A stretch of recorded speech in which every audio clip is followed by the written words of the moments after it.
Good morning. Karong adlaw guys, magsuot-suot isa ta diri sa Sitio Aloba kay magpalit ta og mais. Tara ning tiorok lang bayot ay layo na kayo.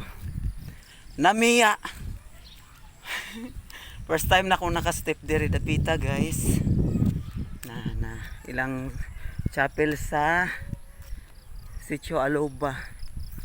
Oh, tara ilang chapel. Musod ta dihan dapita.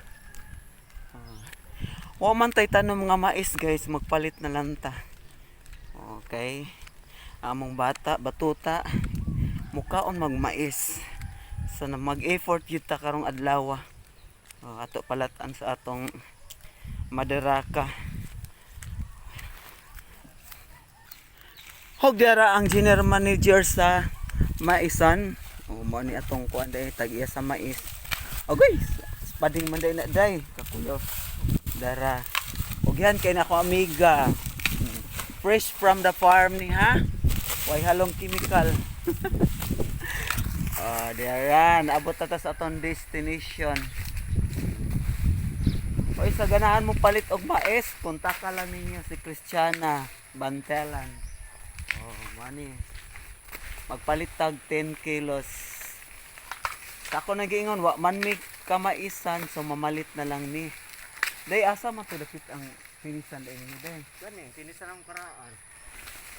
Wala, umuro na kapamista ko diri dapita. Gani, ang finisan ang karaan. Nganong wa naman ikikuan diri? Wala na nga, pagkukuha mo na sa biya. Wala kapandista ko diri ka usa ay.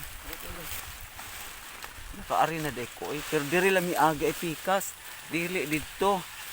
Mas dool man diri ay. Tampo ka na. Tampo na.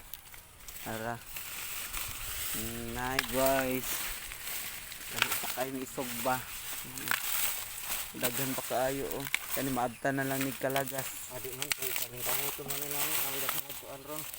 Na. Isay mo saan. Og dinhi na lang kutob ang atong vlog guys. Thank you so much for watching. God bless.